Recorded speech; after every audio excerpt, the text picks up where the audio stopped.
Pessoal, boa noite. Estamos começando hoje a nossa oitava live, nossa oitava aula aqui da Educação em Família, tá bom? Com o Hugo. Espero que vocês gostem. Espero que a gente continue aprendendo muito como já temos aprendido aí nessas horas, tá bom? Atrasou um pouquinho hoje, talvez a gente termine um pouquinho mais tarde, né, Hugo? Não sei, tá? É contigo, meu irmão. Boa aula aí para todo mundo. Obrigado, Emerson. Gente, boa noite, Keila, Kimberly, Renata.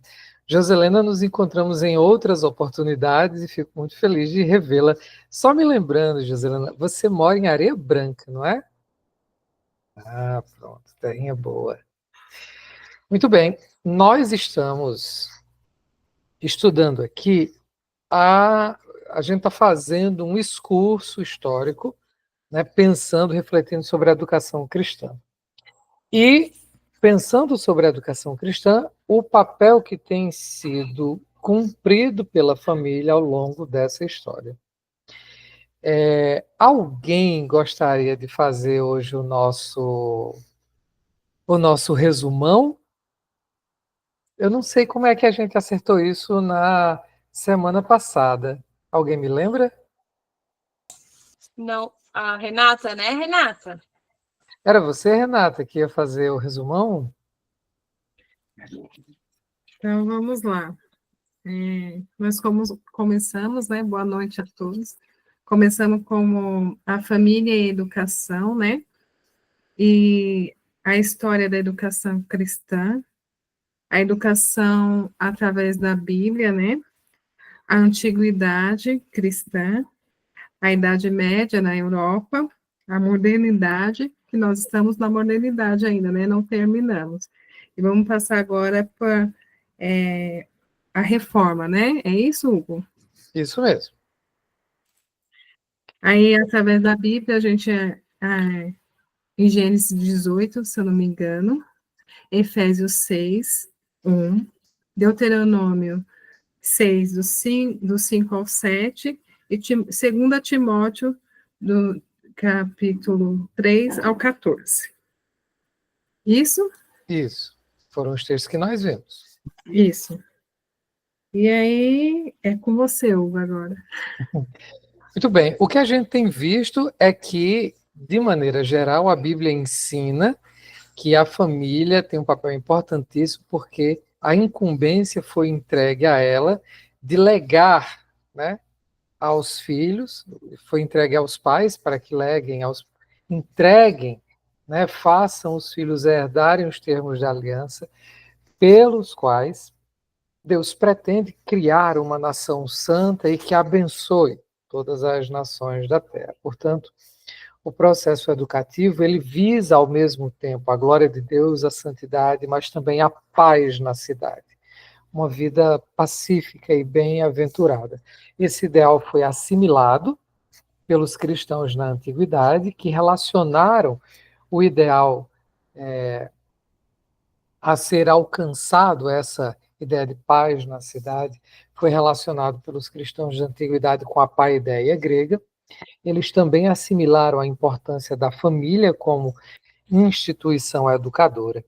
Isso meio que declinou durante a Idade Média por várias razões, né? Econômicas, políticas, sociais. Houve um declínio da importância do que hoje nós chamamos família nuclear. A educação institucional também declinou, mas ao final da Idade Média, de novo, por causa de transformações econômicas, políticas, sociais, a educação volta a ocupar um espaço na mente das pessoas, volta a ser pensada pelos cristãos e volta a ser empreendida de maneira sistemática. Começam a surgir algumas instituições, principalmente modeladas pelo espírito do Renascimento, e atualmente nós estamos vendo como os reformadores assimilaram essas ideias, né, começaram a pensar novamente o papel da educação, uma educação erudita, mais sistematizada, para a cristandade. Nós vimos na aula passada Vimos algumas coisas interessantes, mas obviamente é um resumo, mas nós vimos a perspectiva educacional tal como formulada por Philippe Melanchthon, que era colaborador de Lutero. Hoje nós vamos ver algumas ideias educacionais do próprio Lutero, né? Muito do que ele pensava foi por influência de Melanchthon. A gente precisa mencionar algumas ideias importantes, e se Deus quiser, mas eu acho que a gente vai ter mesmo esse tempo, vamos começar a ver a perspectiva de Calvino, que é um reformador de segunda geração já. Sim, Joselene, você levantou a mão, pode dizer. Hugo, só uma dúvida. Eu assisti as duas aulas que estão disponíveis, mas eu não sei se essa última que você está falando sobre Melanchthon já está disponível na plataforma. Está disponível já, Emerson? Eu assisti as duas primeiras. Tá. Todas as 7 estão disponíveis. Aí tu vai terminar a aula, quando tu termina, tu clica lá em finalizei, que a próxima já aparece. Tá bom, ok, obrigada. Muito bem, então eu vou compartilhar aqui. Você vai ficar um pouco fora de contexto, Joselene. Então, por favor, você já sabe como é o esquema, né? Qualquer dúvida, aí você pergunta, precisando, né, de um contexto tal, a gente está aqui para isso. E também, se quiser fazer um comentário, não precisa ser só pergunta não, tá? Fique absolutamente à vontade para participar, que eu me lembro, suas participações são sempre muito interessantes.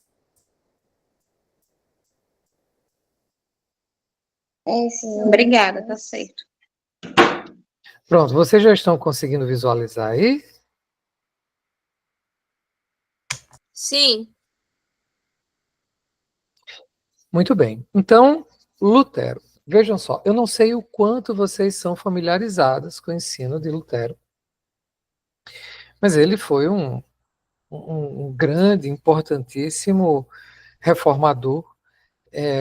Geralmente se atribui a ele o início de um movimento que teve contundência suficiente para transformar mesmo a feição da Europa e principalmente da religião na Europa, mas isso não ficou restrito à religião, ele teve uma influência política gigantesca. E aquilo de que a gente vai falar tem a ver mesmo com as ideias que são teológicas e políticas de Lutero. Lutero, como Melanchthon, defendia o caráter compulsório da educação. Isso pode ser um choque para a gente, só que a gente precisa sempre considerar o contexto aí em que essas ideias foram por ele concebidas e foram também defendidas. O movimento iniciado por Lutero gerou uma convulsão social. Vale a pena ler sobre a história da reforma, não apenas a história das ideias dos reformadores, mas a história, né, da política no período da reforma, a história social do período da reforma, da economia no período da reforma. Então, naquele momento, havia deixa eu ver se eu consigo situar isso de uma maneira que fique clara aqui. Havia muitos conflitos na Europa e muitas vezes nesses conflitos a Igreja Romana fazia intervenções muito grandes. Havia situações em que ela alçava reis e também depunha reis, e isso incomodava as pessoas no poder na Europa inteira, né? Havia vários conflitos. E o poder exercido pela Igreja Romana era o poder, era o controle da mentalidade, né? Hoje a gente diria a opinião pública. A opinião pública era bastante influenciada pelo ensino da Igreja Romana. Havia um domínio muito, muito grande. Não era fácil romper com a Igreja. O que Lutero fez, obviamente, essa não era a intenção dele, mas o que ele fez promoveu uma ruptura não apenas religiosa, ele desejava que a Igreja Romana se reformasse, se corrigisse, voltasse, por assim dizer, aos trilhos. Ele desejou isso, ele orou por isso, ele tentou trabalhar por isso, mas não foi possível. Então, o movimento que ele iniciou acabou mesmo resultando em uma ruptura. E essa ruptura teve consequências políticas, porque aqueles príncipes dos vários principados, dos vários reinos, da região onde hoje a gente chama, que hoje a gente chama de Alemanha, os alemanos, eles eram apenas um grupo étnico que fazia parte, que integrava os germânicos de maneira geral, né? A gente nem sempre tem essa noção. Então, muitos príncipes que seguiram o movimento de Lutero romperam politicamente com Roma e com outros reis e outros príncipes que estavam sob a influência romana. Inclusive, havia um imperador nessa época que meio que tinha os vários príncipes alemães como seus vassalos. Isso gerou um conflito muito grande. Então, veja só, duas coisas aconteciam. A consolidação da reforma e a consolidação das consequências políticas da reforma era constantemente ameaçada pela influência romana e a consolidação, portanto, das transformações operadas pela reforma dependia de uma transformação da mentalidade das pessoas. Por essa razão, a educação cumpria um papel essencial para a consolidação desses movimentos. Então, é nesse contexto que a gente vai pensar a ideia luterana de educação compulsória. Não só isso, a gente também tem um outro movimento que se inicia dos entusiasmados, que são pessoas que entendem a importância da reforma, mas entendem que a reforma entendiam que a reforma não tinha sido completada por Lutero e queriam um tipo de reforma que nunca foi pensado por Lutero, que na verdade levaria a outro extremo, levaria a outro tipo de heresia e que Lutero também combatia, porque esse movimento implicava desordem, implicava anarquia e, portanto, continuidade da guerra, etc, etc, etc. Então, esse é o contexto social em que Lutero passa a entender que a educação poderia ter um papel pacificador. Tá? É preciso que a gente entenda isso. Há também explicações de ordem teológica para esse entendimento de Lutero. Isso é muito interessante. Lutero, ele entende que Deus estabeleceu nesse mundo dois reinos.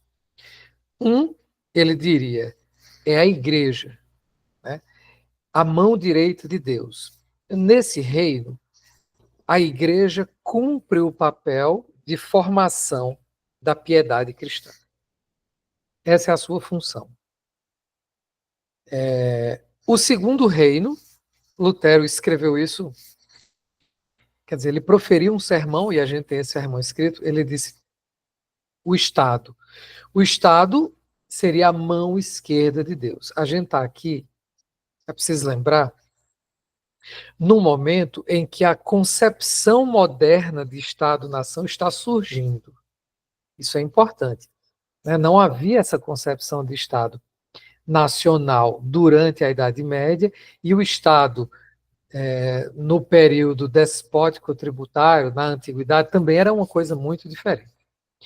Então, Lutero entende essa separação entre Igreja e Estado. Não havia uma separação tão clara desde a perspectiva romana. Mas Lutero entende que essa separação existe, é importante, e ele até entende que essa separação é, em certo sentido, bastante radical. Né? Bom, então cada um exerce uma função e cada um, na sua função, exerce um tipo de autoridade. O ideal é que esses dois focos de autoridade trabalhem em conjunto, de maneira diferente, mas em conjunto, porque as suas funções se complementam para o cumprimento de toda a vontade de Deus. Então, em sermões como esse, Carta aos Conselheiros Comunais, um sermão muito famoso, e outro, sermão sobre a necessidade de mandar os filhos para a escola, etc, etc. Ele pregou sobre isso. Ele entendia, ele mostrou, apresentou esse entendimento de que seria dever das autoridades quanto à educação, primeiro, obrigar os súditos a enviar os filhos à escola, Já expliquei o porquê. Isso não tem nada a ver com a ideia defendida pela esquerda e por muita gente da direita hoje, né? De que o Estado tem o direito de interferir na família. E não tem nada a ver com isso. Lutero não defendia isso. Era outra. A ideia aqui por trás é outra. Como eu expliquei, aqui ele está pensando num combate que se trava também no campo espiritual, no qual a escola tem um papel. A gente vai ver, por exemplo, que essa ideia ela é assimilada por Calvino, ela é assimilada pelos puritanos, né, tudo no seu devido contexto. Bom, e também seria dever das autoridades instituir e manter as escolas para a formação dessas pessoas. Por quê? A ideia por trás disso, além do contexto político e social do qual eu acabei de falar, é de que a ignorância é um instrumento do diabo. O que é que as escolas fariam acima de tudo? Alfabetizariam as pessoas para que elas pudessem exercer aquilo que Lutero resgata, o livre exame das Escrituras.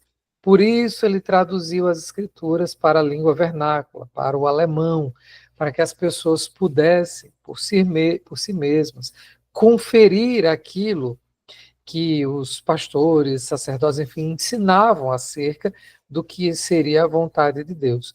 Então, não que as pessoas não frequentassem a escola, não soubessem ler, essa condição manteria inacessível a elas o conhecimento verdadeiro, direto de Deus, que a leitura das Escrituras promove.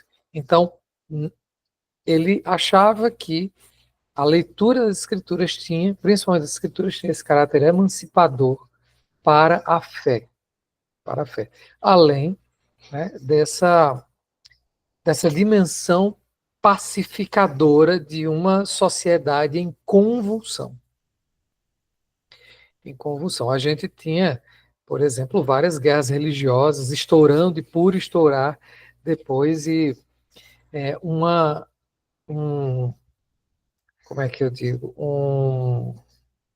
Um resultado importante dessas guerras religiosas, um pouco mais na frente, é justamente a separação formal entre o poder religioso e o poder civil, por assim dizer, e o reconhecimento no direito internacional disso. Isso é uma coisa interessante, mas é outro tema do estudo da história que a gente poderia abordar em outra oportunidade.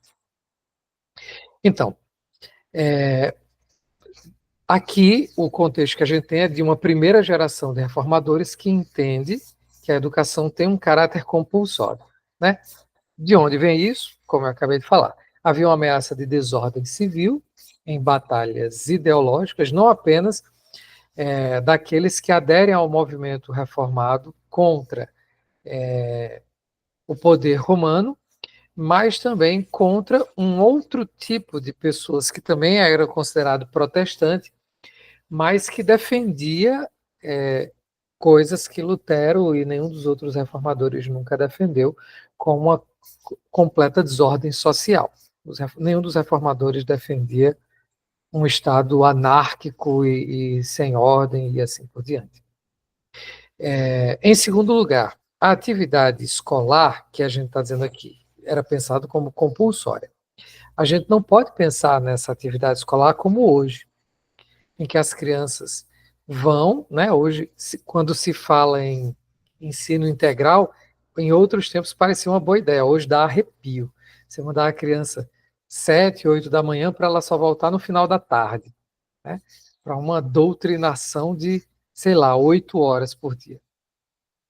Aqui não, aqui como a função das escolas mais populares era ensinar a ler e escrever, então eram 2 horas por dia em que se fazia principalmente o estudo da língua com o uso da Bíblia. É isso que era obrigado, para você estudar, para aprender a ler e escrever com a Bíblia. O tempo restante era aprendizagem doméstica, né? O restante do dia. E dentro dessas 2 horas ainda ocorria muitas vezes a aprendizagem de ofícios. Você havia muito a prática de você... A gente vai falar sobre isso quando falar sobre a perspectiva puritana, mas era muito comum que você, com um filho, a partir de uma certa idade, desejando que ele aprendesse um ofício, você enviasse o seu filho para um parente, um vizinho, amigo, que fosse mestre de ofício e o aceitasse como aprendiz. Ele ia viver com você na sua casa e aprender de você o seu ofício. E isso começou a ser oferecido nessas escolas também. Então você ia aprender um ofício, a ler e a escrever, para ler as escrituras. Deu para entender, gente, isso?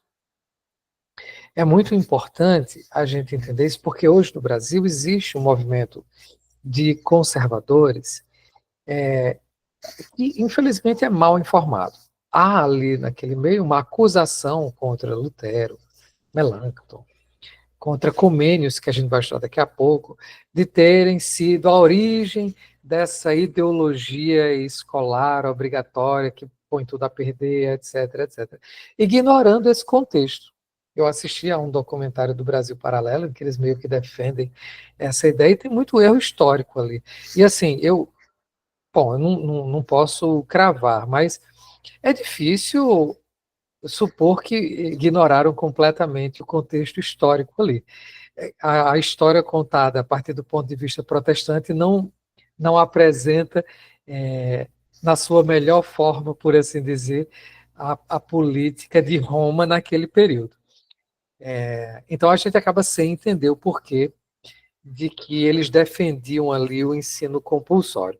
Mas o ensino compulsório que eles defendiam era absolutamente diferente disso.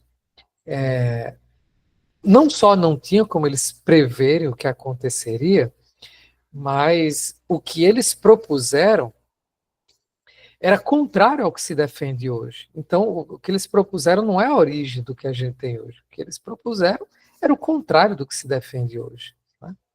A gente vai entender isso com cuidado. Bom, Calvino, ele não é da mesma geração de reformadores que Lutero. Calvino, ele foi contemporâneo de Lutero, eles não chegaram a se encontrar, mas eles conheciam um ao outro, haviam ouvido falar um do outro. Eu não tenho certeza, mas talvez tenham se correspondido ou conversado por intermédio de outros interlocutores. Mas eles conheciam assim, de ouvir falar um ao outro, no mínimo.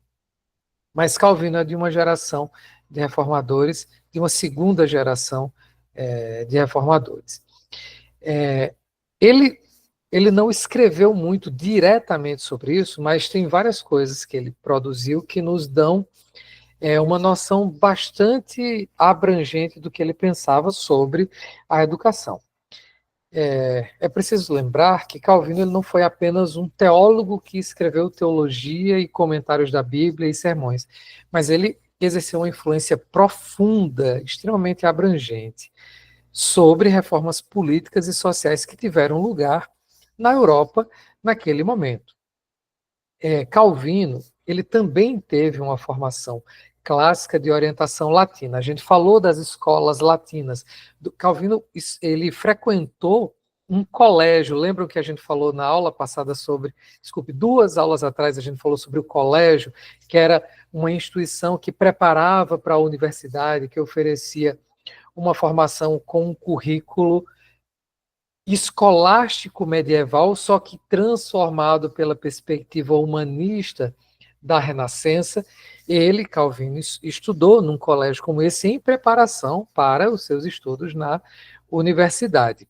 Vale a pena ler biografias de Calvino. Uma que eu recomendo é a biografia escrita por Alistair McGrath, mas tem um pastor presbiteriano que escreveu uma biografia também muito legal sobre Calvino, e tem uma biografia muito bacana que eu acho que qualquer criança pode ler, é muito legal, muito instrutivo. Eu vou até pegar o nome aqui para dizer para vocês, porque talvez interesse a qualquer um aqui e talvez interesse a quem. Deixa eu ver se eu encontro aqui.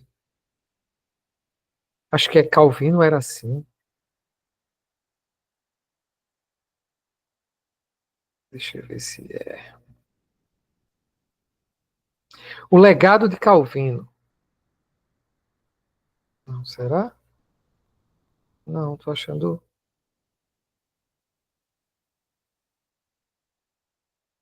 É porque aqui eu estou vendo no celular minha biblioteca do Kindle e não é tão boa de ver. Hugo, só um instante.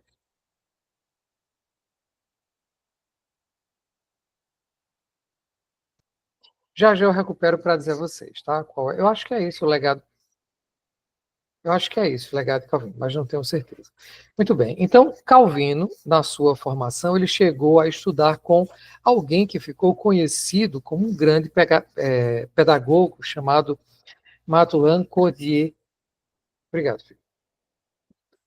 E ele estudou num colégio. Esse colégio havia sido fundado não fazia muito tempo, quando ele estudou, e é um colégio que ficou famoso pela sua influência na Europa, um colégio que preparava as pessoas para, por exemplo, para a Universidade de Paris,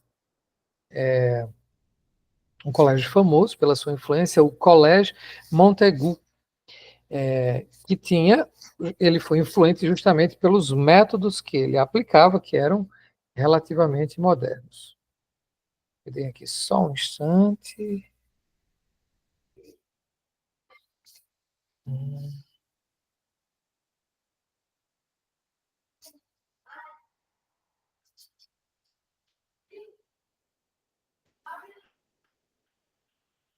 Poxa, não estou encontrando.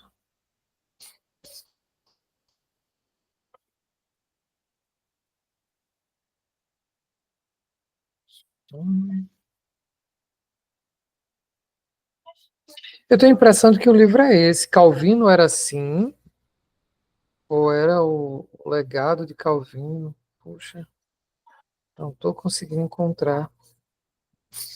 Ah, gente, depois eu procuro para dizer a vocês. Mas é uma obra muito legal, tá?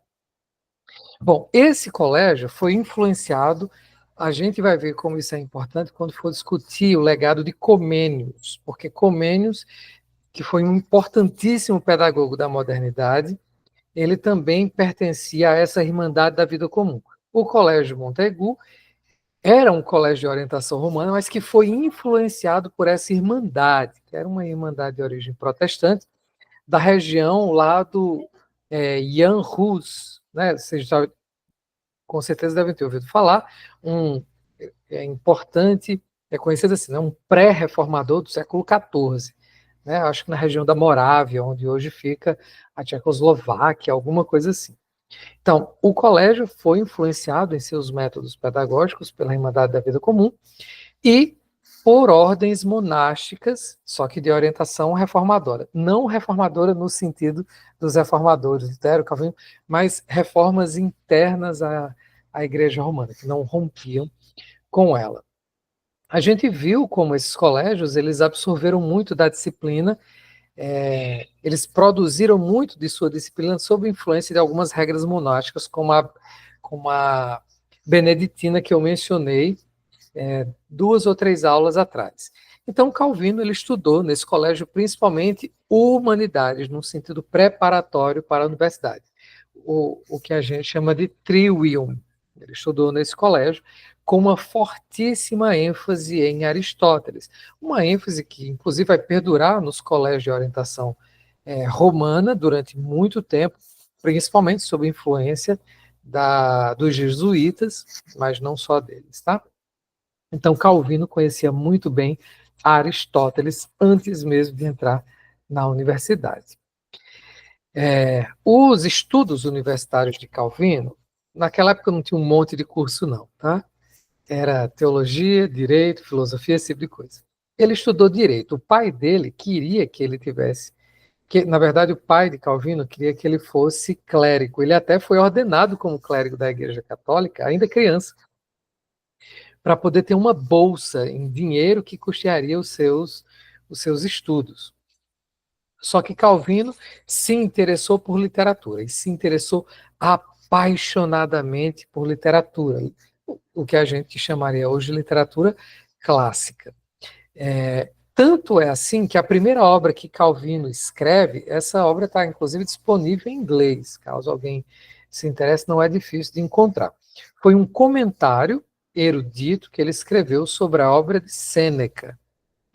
que era um importante filósofo e tragediógrafo, dramaturgo romano, ali do início, não sei se ele viveu pouco antes do período de Cristo, antes de Cristo. E Sêneca é importantíssimo por causa também da sua grande eloquência e capacidade estilística.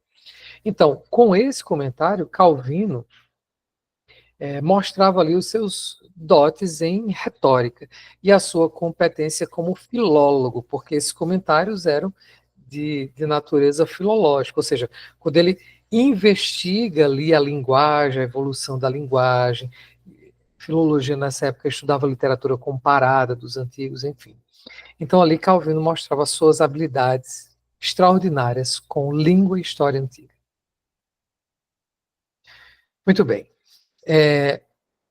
Calvino, então, no que diz respeito às suas ideias propriamente educacionais, ele assumiu a perspectiva educacional do seu tempo. Como eu falei, ele foi influenciado pela escolástica medieval, na versão dada pelos humanistas da Renascença, foi influenciado pelas ideias de Lutero e ele, talvez o que ele acrescente a isso é um caráter confessional. Calvino, mais do que Lutero, ele foi um sistematizador da fé cristã. A sua grande obra teológica, as instituições ou institutas da religião cristã, são obra de sistematização da doutrina formulada desde uma perspectiva protestante e reformada.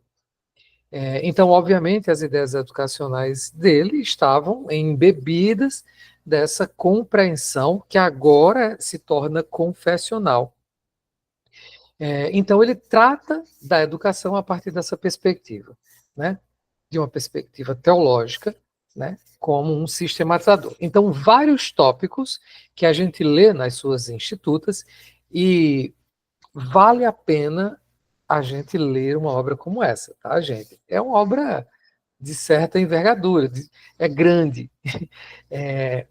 Tem várias edições em português. A que eu tenho, e da qual eu gosto bastante, ela foi editada por um grupo de letras clássicas da Unicamp. Foi publicada em dois tomos, 2 volumes. É Unicamp ou Unesp, Hugo? Da Unesp, isso mesmo, Emerson. Obrigado pela correção. Unesp. Você conhece, então, essa edição, não é? Eu acho que é a melhor. Né? É uma edição primorosa, porque Calvino, ele... Veja, olha só que interessante. Lutero, traduzindo primeiro o Novo Testamento do grego para o alemão, depois ele acabou concluindo toda a Bíblia, quase toda, não lembro se ele chegou a concluir toda. Deve ter umas partezinhas que ele não conseguiu concluir, que foi complementada por outras pessoas. Mas quando Lutero faz isso, veja, não havia a língua alemã, como Emerson estudou. Havia um monte de dialetos mais ou menos parecidos, sem que houvessem obras eruditas escritas nesses vernáculos. Quando Lutero escreve uma obra como o Novo Testamento, ele acaba fixando a forma escrita do alemão. E isso ele dá uma contribuição gigantesca à história da língua alemã. A língua dos eruditos era o latim. Por que eu estou dizendo? Lutero faz a mesma coisa. Desculpe, Calvino. Ele não traduziu a Bíblia, mas Calvino escreveu as suas institutas em latim, e essa edição que eu mencionei é trazida da última edição do latim, das institutas de Calvino, de 1550 e pouco, alguma coisa assim. Só que Calvino era como eu acabei de falar, ele era um grande conhecedor de línguas. Ele, quando estudou latim, os colegas dele não sabiam muito, ou não eram tão bons quanto ele, e ele saía corrigindo todo mundo, às vezes corrigia até o professor. O apelido de Calvino era caso acusativo. Quem estuda latim aí sabe o que é isso. Para vocês terem uma ideia de quão Caxias era Calvino. Era aquele aluno que irrita todo mundo, sabe? Calvino era assim. Então, ele conhecia muito bem a língua. E ele também escreveu as institutas em versões francesas. E as institutas em francês, publicadas por Calvino, cumprem um papel semelhante ao Novo Testamento, publicado em alemão por Lutero. Não teve o mesmo impacto que o Novo Testamento de Lutero teve para o alemão, as instituições tiveram o mesmo impacto para o francês, mas tiveram um impacto muitíssimo grande. Calvino também ajudou a estabilizar o francês como língua escrita, possivelmente erudita. Tá? Então, veja só a importância de Calvino. Ele trata algumas vezes o tema da educação nas suas institutas, mas ele trata também num outro documento muito menos conhecido. Eu não conheço esse documento em português. Tem versões em francês desse documento disponíveis na internet. Tá? Quem quiser dar uma olhada lá. As ordenanças eclesiásticas. As ordenanças eclesiásticas eram o seguinte, eu acho que todo mundo conhece um pouco da história de Calvino, eu vou assumir que sim, né? Um pouco, pelo menos um pouco, né? Calvino, ele era francês, mas devido às suas ideias reformistas, ele acabou tendo de fugir da França, em que havia uma perseguição horrorosa, e ele foi parar numa cidade de língua francesa também, que era Genebra, na região onde hoje fica a Suíça. Naquela época, aquela região da Europa era conhecida como a região dos cantões. Você tinha ali cidades que tinham relativa autonomia, não tinha um rei de uma nação como Suíça, Alemanha. Cada cidade fazia, por assim dizer, o seu próprio governo. E quando Calvino chegou lá, se tornou extremamente influente, ele era consultado pelo conselho, ele não era o presidente da cidade, não. Muita gente acha que Calvino era tipo prefeito, não era. Tanto é que quando o conselho discordou de Calvino, mandou Calvino embora, e Calvino quase não volta para Genebra. Expulsou mesmo, escorraçou da cidade. Mas, enfim, o conselho da cidade consultava Calvino para elaborar leis, etc. E um tipo de lei dizia respeito à regulação da vida religiosa. Esse documento foi escrito por Calvino, e são as ordenanças eclesiásticas aqui, tá? Então, veja, ali ele fala coisas interessantes sobre a educação, que dão acesso a gente ao pensamento de Calvino sobre a educação. Um trecho é esse que eu coloquei aqui. Ó. Se vocês quiserem, esse trecho está disponível nesse endereço eletrônico que eu não sei se vocês estão vendo aí, mas está disponível nesse endereço eletrônico que eu coloquei. Repito, em francês. Mas, assim, dá para, se vocês quiserem consultar, existem tradutores, dá para fazer isso. Ele escreve assim: a função própria dos doutores, ele está falando aqui, não sei se vocês lembram que Paulo, quando escreve aos Efésios, se não me engano, no capítulo 4, ele fala que Jesus subiu aos céus e de lá distribuiu dons. Vocês lembram disso? Uns para apóstolos, evangelistas, não sei o quê, e ele finaliza dizendo, e outros para mestres e doutores. Não. Mestres e pastores? Agora fiquei na dúvida. Pastores e doutores. Pastores e doutores, a mãe falou. Pronto, pastores e doutores. Então, há uma tradição, da qual faz parte Calvino, que entende que você tem o pastor de igreja, mas você também tem aquela pessoa que conhece as escrituras, que ensina, mas a vocação é ensinar de um outro modo, não como um pastor, é o doutor. Então, Calvino distingue os pastores e os doutores. Uma pessoa formada em teologia, mas que não é pastor, ele vai ser um doutor. Então, Calvino diz, a função própria dos doutores é ensinar aos fiéis a sã doutrina.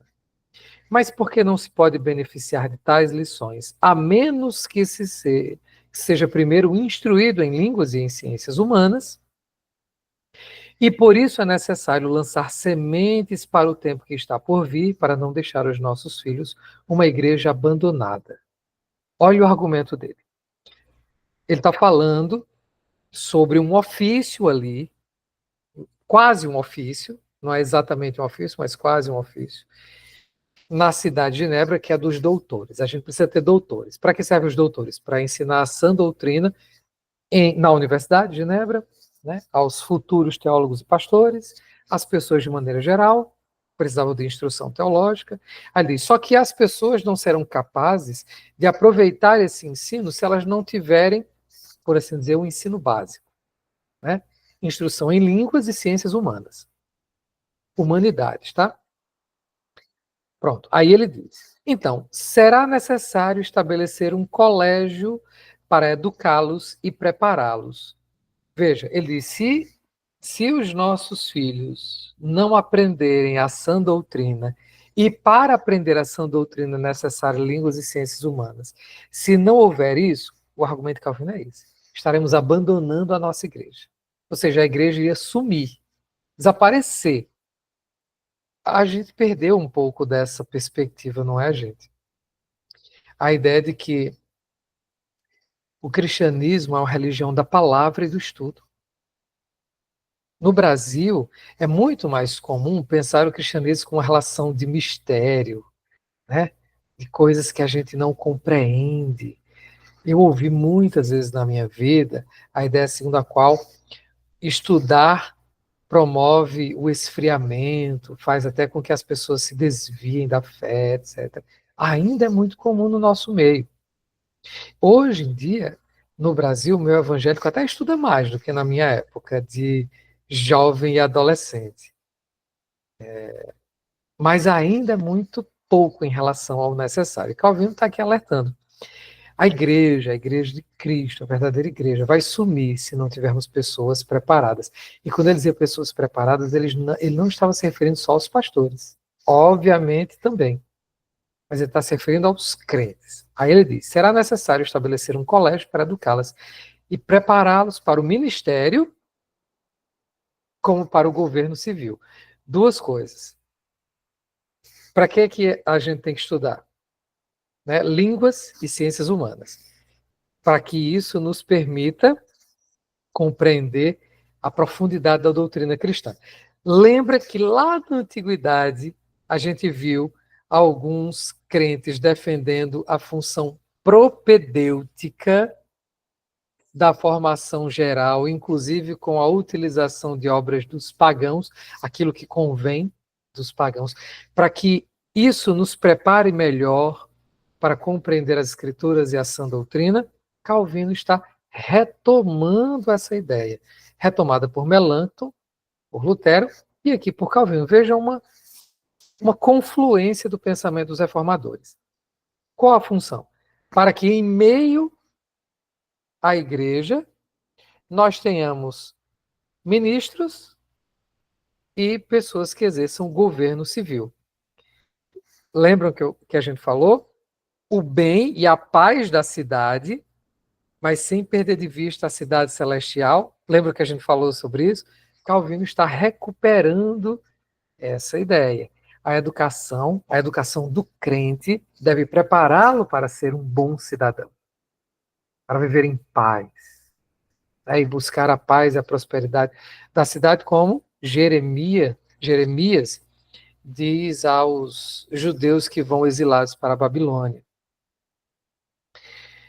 Pronto, aí ele continua, Calvino continua, que não haja outra escola na cidade para crianças pequenas, para que não fique dúvida, está se referindo aqui do ensino básico mesmo, mas que as meninas tenham a sua própria escola, como já foi feito aqui antes. Ele defendia que o ensino dos meninos fosse numa escola, das meninas em outra escola. Então, ele defendia que todas as crianças ele defendia que fosse obrigatória a instrução na igreja, ao menos uma vez, o estudo do catecismo nos domingos pela manhã, e a escola regularmente para o estudo de línguas e ciências humanas. Aí, nas institutas, olha, por exemplo, o que ele diz nas institutas. Na verdade, aqueles que se embriagam, ou pelo menos experimentam das artes liberais, veja, Calvino mesmo experimentou isso, tá? Auxiliados por elas, chegam bem mais longe, olha o que ele está dizendo, chegam bem mais longe na introspecção dos segredos da divina sabedoria. De novo, é uma outra maneira de falar aqui acerca da função propedêutica das humanidades. Ele está dizendo, se você tem uma boa formação nas artes liberais isso te abre, te dá acesso aos meandros da sabedoria divina em profundidade. Ou seja, o bom conhecimento das línguas, da eloquência e das ciências, como história, né, geografia, astronomia, enfim. Com tais conhecimentos, como a providência divina se mostra de modo mais claro, assim cabe à alma elevar-se mais altamente para considerar a glória de Deus. Então veja, para Calvino, a instrução, e a instrução sofisticada, podemos dizer até erudita, ela atende às necessidades da piedade. O que ele está dizendo aqui é que você contempla com mais clareza a glória de Deus se você se elevar a Ele por meio do conhecimento. Não é interessante? Olha a valorização que ele faz aqui do estudo. Como é que ele não vai defender, né, a educação? E, nesse momento, as escolas. Repito, as escolas não eram lá como são hoje. Calvino nunca defenderia que as escolas tomassem o lugar das famílias, não. Não foi isso que ele ensinou, muitíssimo ao contrário. Continuando. Então, o que é que Calvino defendia? À semelhança dos antigos e dos humanistas, como eu tenho enfatizado. Ele defendia a função propedêutica das humanidades como, né, porta de acesso a uma compreensão mais profunda das Escrituras. Quem ensina, quem prega, e faz isso desde uma perspectiva calvinista, com certeza já leu os comentários de Calvino. Calvino foi um exímio exegeta. Na verdade, a gente pensa que recebeu a exegese, exegese histórico-gramatical dos reformadores, que foi principalmente sistematizada por Calvino. Não apenas nas suas institutas, mas principalmente na sua extensíssima obra de comentários. Calvino comentou quase todos os livros da Bíblia, em profundidade. Os comentários de Calvino aos Salmos são uma obra de arte. São de beleza extraordinária, além de grande erudição. Calvino, quando ele ia pregar, ele abria a Bíblia. Se fosse no Velho Testamento, em hebraico. Se fosse no Novo Testamento, em grego. Lia, traduzia na hora e pregava. Os comentários que ele escreveu. Se você for ler as Institutas, a profusão de referências à literatura clássica é gigantesca. Ele cita todo mundo. Ele conhecia toda a literatura clássica. Absolutamente. Sim, então, continuando. A importância, Calvino defendia, a importância da instrução dos ministros da palavra, uma instrução teológica sólida e consistente. Boa noite, rapazinho, tudo bom? Ele também defendia a contribuição da educação para uma paideia cristã. A gente também já viu o que isso significa, né? Pelas referências que ele faz, a importância do estudo para o governo civil de uma cidade que deveria ser cristã.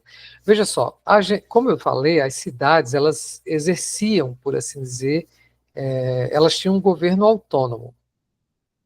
Genebra, houve um momento em que a cidade como um todo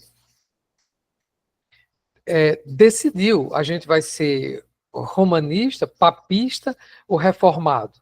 Houve uma votação na cidade e o conselho decidiu que a cidade seria reformada.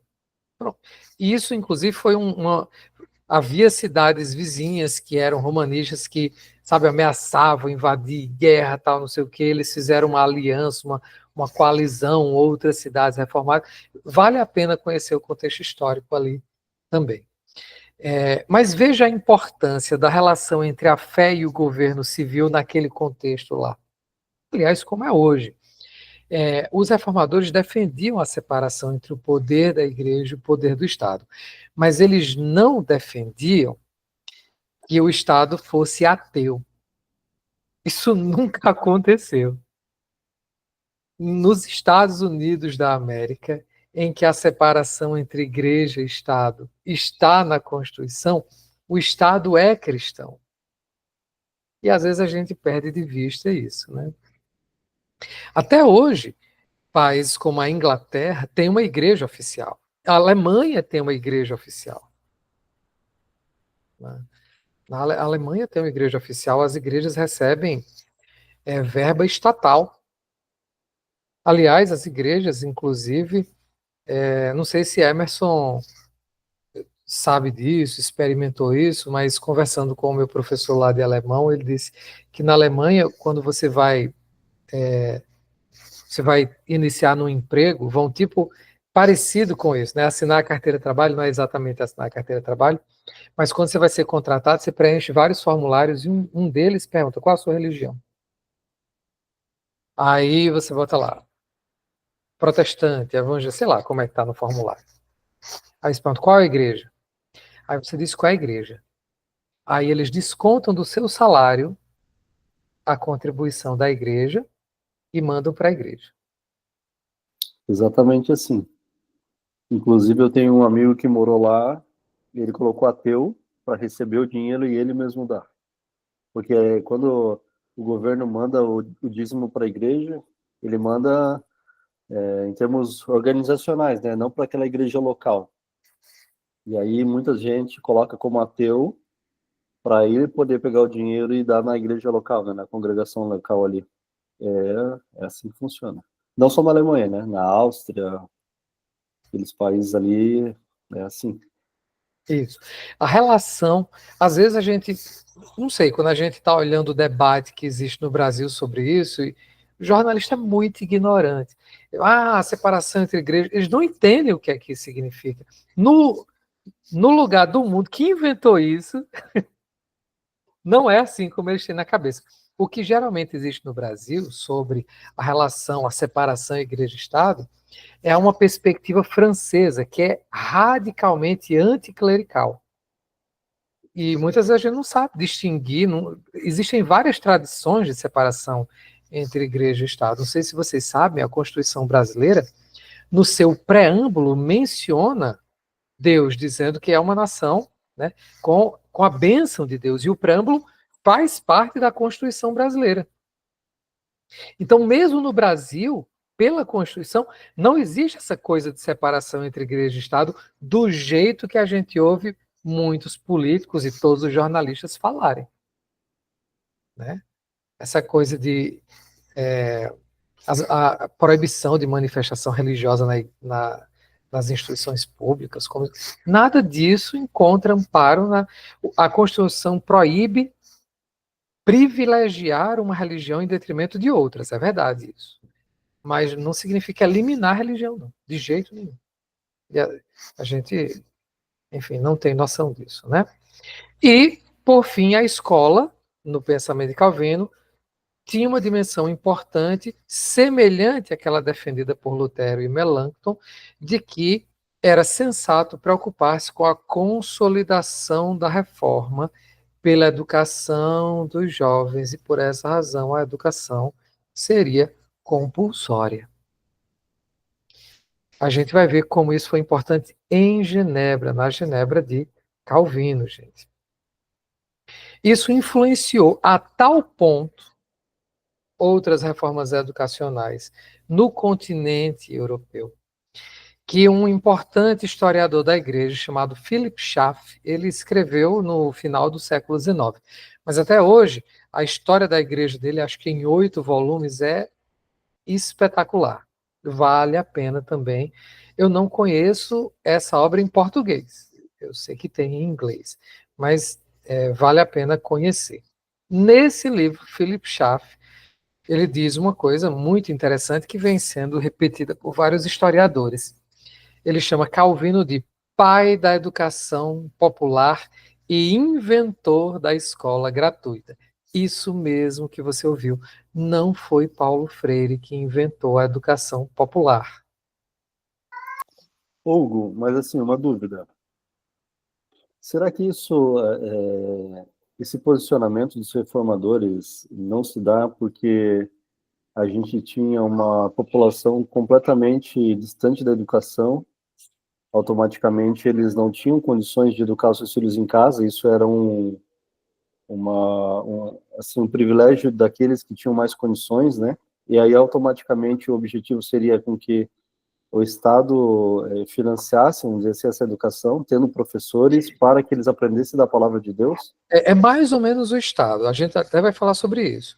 Mas é isso, Emerson. Lembra o que a gente falou, o argumento de Melanchthon era: os jovens precisam ter educação.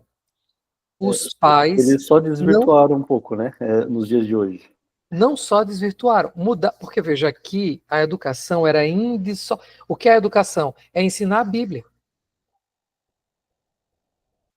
Não dá para você dizer que isso é a origem do que a gente tem hoje. Houve uma substituição, não há continuidade entre aquela ideia da educação e a de hoje. Eu insisto nisso, Emerson. Eu estou enfatizando isso porque hoje em dia tem muita coisa na internet, no YouTube, até livros, o pessoal, né, desde uma perspectiva conservadora, pelo menos autoproclamada como conservadora, mas que ignora esses elementos importantes da história. O pessoal tentando estabelecer uma linha de continuidade entre essas ideias dos reformadores e o que a gente tem hoje. Não há. Não há. A gente vai ver, inclusive, em que ponto da história essa continuidade se perdeu. Eu espero ter a oportunidade de mostrar para vocês onde houve a quebra. Mas não há continuidade. A concepção de Estado que eles tinham é radicalmente diferente daquela que se tornou dominante e daquela que promoveu a presepada que a gente conhece hoje.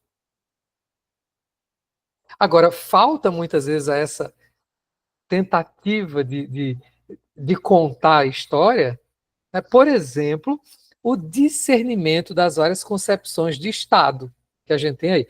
Então, havia um financiamento estatal aqui da escola? Sim, mas deixa eu explicar. Eu acho que eu não detalhei isso aqui, mas tem uma coletânea de livros sobre a influência do calvinismo na cultura ocidental, que foi publicada pela Cultura Cristã uns anos atrás. Tem vários volumes, Calvino e a Cultura, Calvino e o Comércio, e tem um deles que eu acho que é Calvino e a Praça Pública, que fala da influência de Calvino e dos calvinistas sobre as concepções políticas. Ali são descritas várias instituições da cidade de Genebra de Calvino, e uma delas menciona a junta diaconal. Veja só. O conselho da cidade de Genebra é porque hoje a separação entre Estado e Igreja é muito, a que a gente experimenta hoje no Brasil, é muito diferente daquela experimentada pelas pessoas na Genebra de Calvino. Aí a gente sai de lá para cá como se não tivesse diferença nenhuma. É aí que a gente se perde.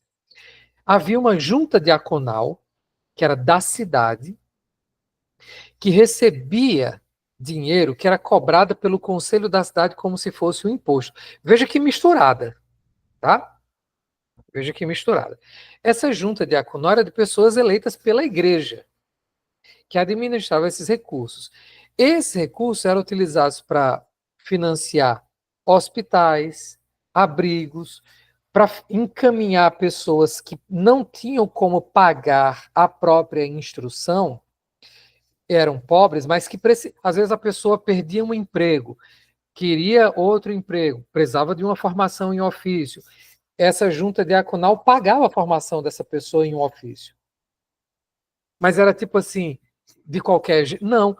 Essa junta diaconal avaliava a vida da pessoa. Se fosse um crente, se a pessoa fosse piedosa, ela merecia. Ela merecia, por sua piedade, a ajuda. Se fosse uma pessoa dissoluta, não recebia.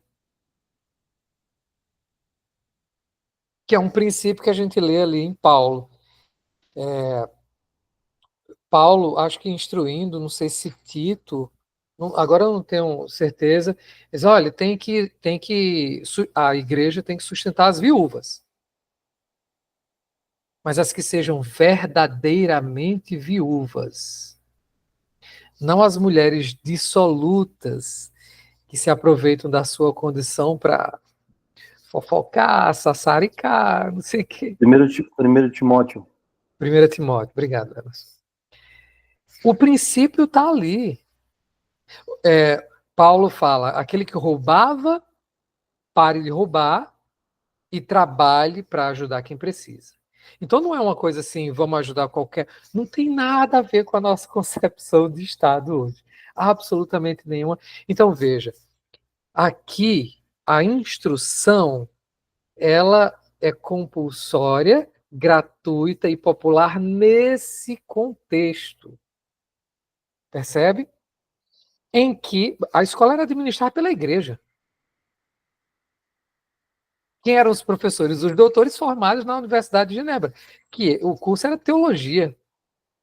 Então, não dá para a gente olhar para hoje e dizer, isso vem lá de Calvino.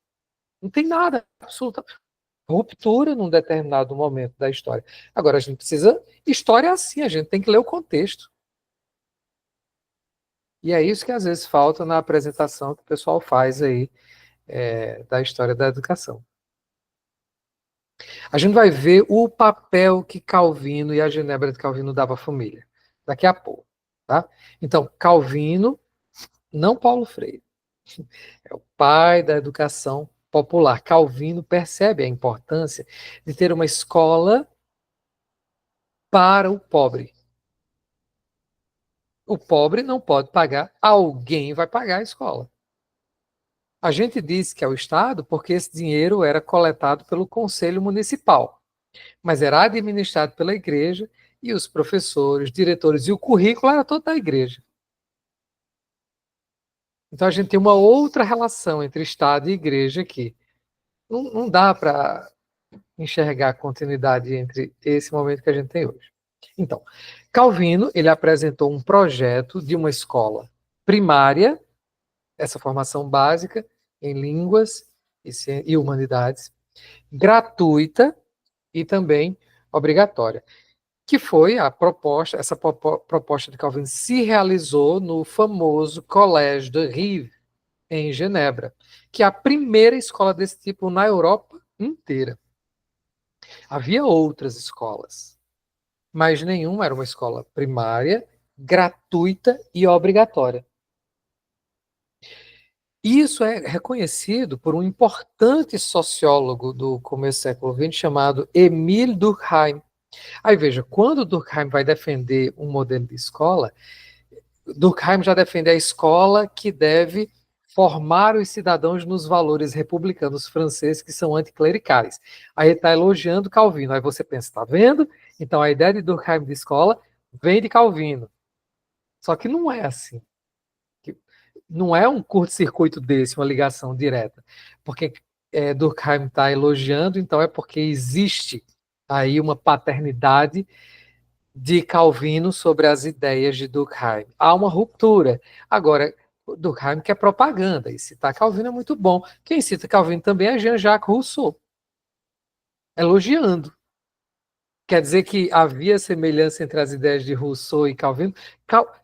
Rousseau defendia a revolução. Calvino era absolutamente contrário a qualquer movimento revolucionário. Na verdade, iniciou uma tradição de pensamento político que, na Holanda do século XX, de Abraham Kuyper, vai fundar um partido cujo nome é Partido Antirrevolucionário. Era um partido fundado por Kuyper e outras pessoas. Antirrevolucionário. Então, não dá para você, porque Rousseau elogiou Calvino, então há um parentesco entre as ideias de Calvino e Rousseau. Durkheim elogiou Calvino, há um parentesco entre... Agora, é bacana notar que Durkheim reconhece a influência de Calvino sobre a pedagogia moderna, coisa que você pode sair aí. Eu já coordenei aqui na universidade em que eu dou aula, a UFRB, eu já coordenei o curso de pedagogia. Pode perguntar aos professores de história da pedagogia, qual foi a importância de Calvino para a pedagogia moderna? Quem? Hugo, Isso se perdeu. Sim, Emerson. mas será que o Comênio, por exemplo, não está muito mais para Rousseau do que para Calvino? Vamos ver. É, Vamos porque ver. assim, Depois de Calvino é Comênios. vamos ver como vai ficar essa história aí. Vale a pena ler em primeira mão a Didática Magna de Comênios. Tem obras comentando a Didática Magna. Vale a pena ler em primeira mão. Não é uma obra complicada, nem é uma obra longa. Às vezes ela fica longa por causa dos comentários, das notas, etc. Tal, mas nem é uma obra longa, não. Vale a pena ler em primeira mão. Eu citei aqui alguns trechos, a gente vai falar sobre Comênios. Eu não estou dizendo que Calvino é perfeito, nem Lutero é perfeito, nem Melanchthon, nem Comênios. Mas a gente tem que colocar o pensamento dessas pessoas no seu devido contexto. Né? E às vezes fazer essa ligação direta na história é complicado. Mas enfim. Então, continuando. Agora a gente pode conversar muito, tá? Sobre o legado educacional de Calvino. A educação para Calvino não era só a escola. A escola era um dos elementos, mas Calvino reafirmou a importância do instrumento do catecismo. Calvino escreveu um catecismo para a cidade de Genebra. Na verdade, era algo muito comum entre os primeiros reformadores e os pastores formados na tradição reformada. Na Europa daquele período, praticamente cada cidade tinha um catecismo. Alguns a gente herdou porque era um catecismo mais ecumênicos no bom sentido, ou seja, elaborados por sínodos, por assembleias como a de Westminster, o sínodo de Dort, enfim, que foram mais um compilado de toda a boa teologia reformada. Mas Calvino escreveu um catecismo, e qual era a função do catecismo em Genebra? Era um instrumento de educação doméstica das crianças. Então, Calvino, ele incentivou a educação doméstica. A escola era uma extensão da capacidade tanto das famílias como da igreja para educar os filhos. Não era um substituto. É esse um elemento importante que a gente não pode ignorar. A escola é uma extensão. A autoridade é dos pais e a escola continua estando sob a vigilância dos pais. A igreja também oferece educação e vigia a escola. Veja, a igreja, ela dirige, ela estabelece o currículo, ela provê professores. A gente não pode achar que a escola pensada por Calvino é como a de hoje. Não é. É radicalmente diferente. Radicalmente diferente. O contexto em que ela foi concebida, o contexto em que ela foi configurada, radicalmente diferente. Aqui é um facsímile de uma publicação do Catecismo de Genebra, 1549. O comentário de Hermstein Maia Pereira da Costa, teólogo calvinista do Brasil, sobre o uso do catecismo. Ele diz: esta prática está ligada ao conceito reformado e calvinista de fé explícita, em oposição ao conceito romanista de fé implícita, segundo o qual a fé dos fiéis não precisava ser compreendida ou articulada de modo inteligível. Essa é a fé implícita. A gente falou sobre as práticas educacionais da igreja medieval. O pessoal era analfabeto e tudo bem, porque podia aprender acerca da fé com os rituais, como a missa, com as imagens, a Bíblia dos analfabetos, com o calendário litúrgico e as histórias dos santos. Então, até hoje é assim.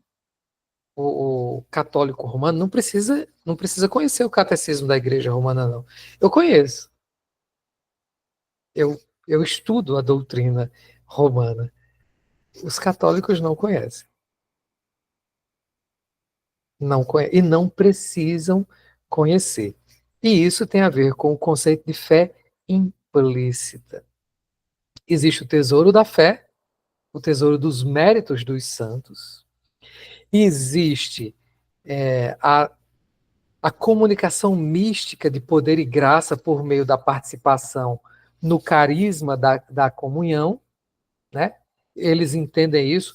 Você não precisa de fé. Você comeu a hóstia e você está em comunhão com a igreja, não precisa de fé no sentido de saber das coisas, confessar as coisas. A igreja confessando e você fazendo parte da igreja, a igreja transmite a você, mesmo que você não tenha isso articulado na sua cabeça.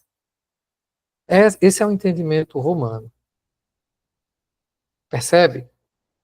Calvino, a Genebra de Calvino, as escolas de Calvino, de Lutero, de Melanchthon, estão rompendo.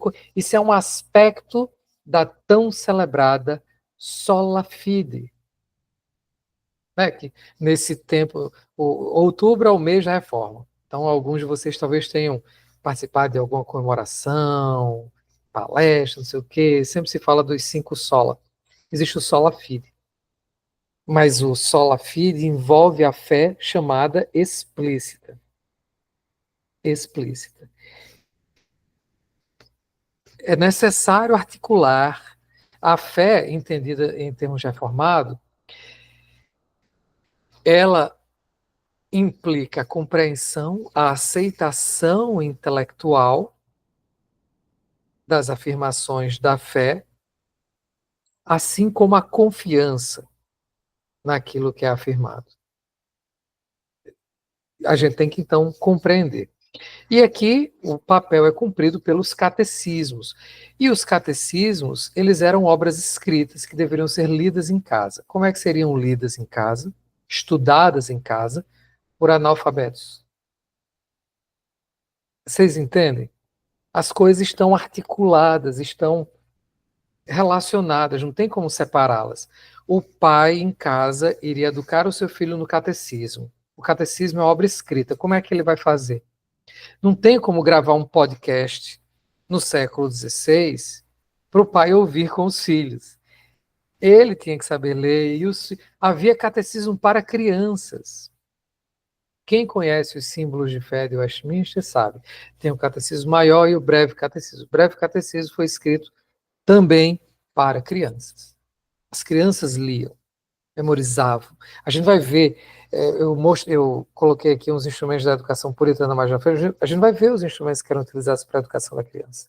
A criança, ela lia o catecismo, sozinha e com os pais. Então, o pessoal precisava ler, não podia ser analfabeto. Então, é isso que você falou, Emerson. Esse é o contexto. Esse é o contexto. Então, Calvino defendeu a escola primária, gratuita e obrigatória, mas o grosso da educação era doméstico. E a escola apoiava isso. Por isso que não... A escola, como existe hoje, ela se opõe ao ensino doméstico. Não há continuidade entre as duas coisas. Vamos continuar. Sim, diga. Hugo, eu tô vendo e comendo ao mesmo tempo, né? Que não para de comer aqui.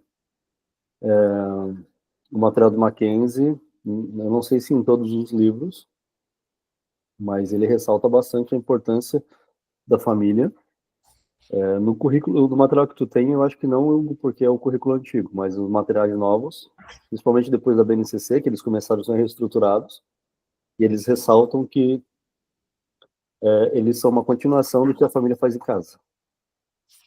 Isso é explícito, né? Até porque a BNCC fez com que o Mackenzie tivesse que se posicionar, né?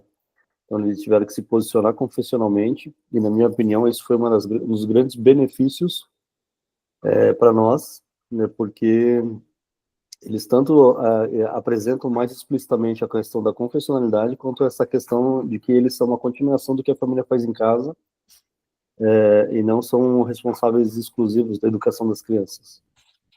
Isso é ótimo. Muito bom mesmo. Seguindo a boa e velha tradição calvinista.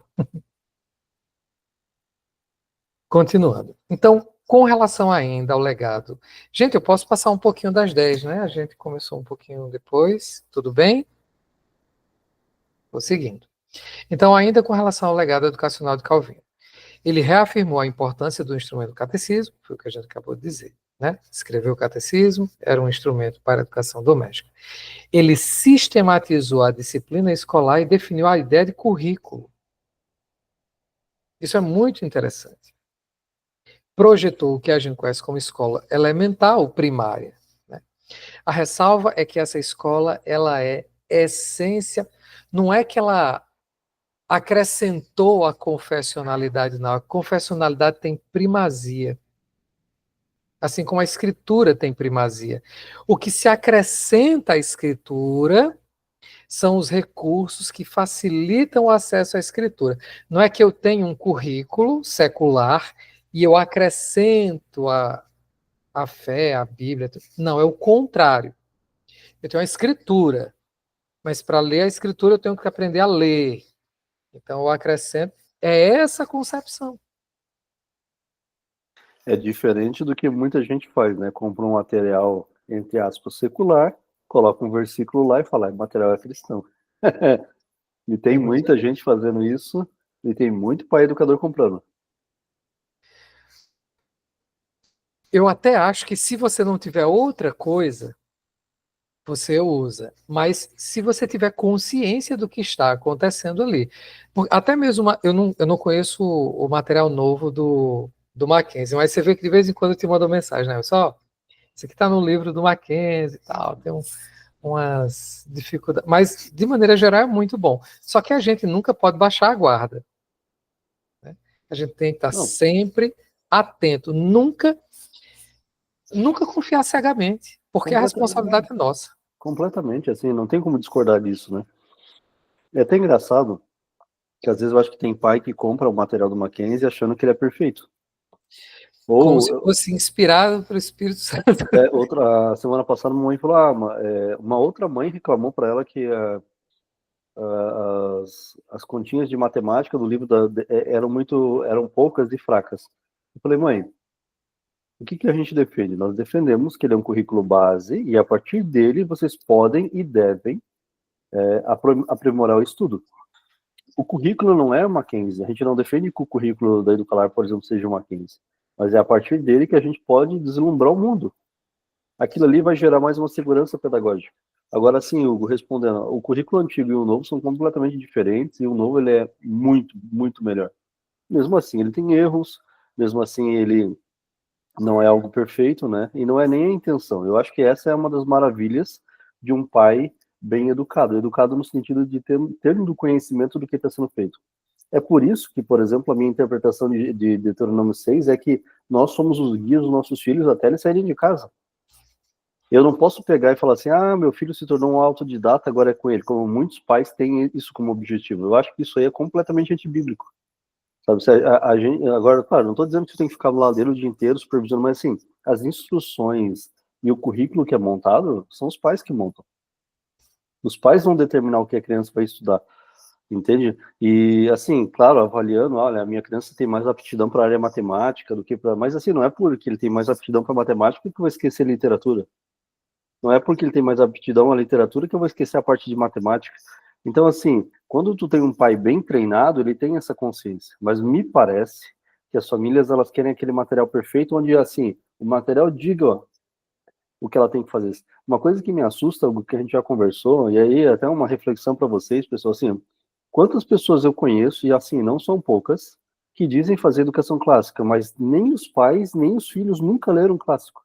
Tem crianças já na fase da adolescência, que fazem ou dizem fazer educação clássica que nem conhecem os clássicos. Eles simplesmente repetem algo que está escrito em alguma apostila que alguém desenvolveu, mas nunca se deram ao trabalho de ler os clássicos de fato. Lembrando que ao defender a educação clássica, eu estou partindo do princípio da literatura.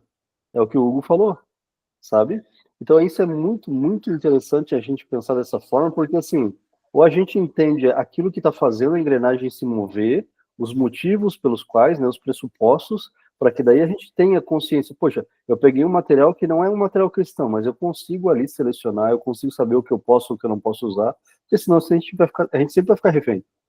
Sempre vai ficar refém, independente de qual é o material, sabe? Então são coisas assim que a gente tem que tentar pensar.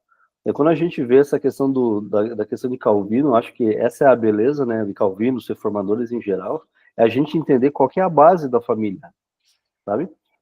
Eu já conversei com muitas famílias que assim, olha, eu estou ensinando português, matemática, mas eu não tenho tempo para ensinar teologia. Mas como? É a partir da teologia. É a partir de um ensino sólido das escrituras. E a partir disso eu vou para as outras coisas. E assim, de forma geral, a família ela não vê dessa forma.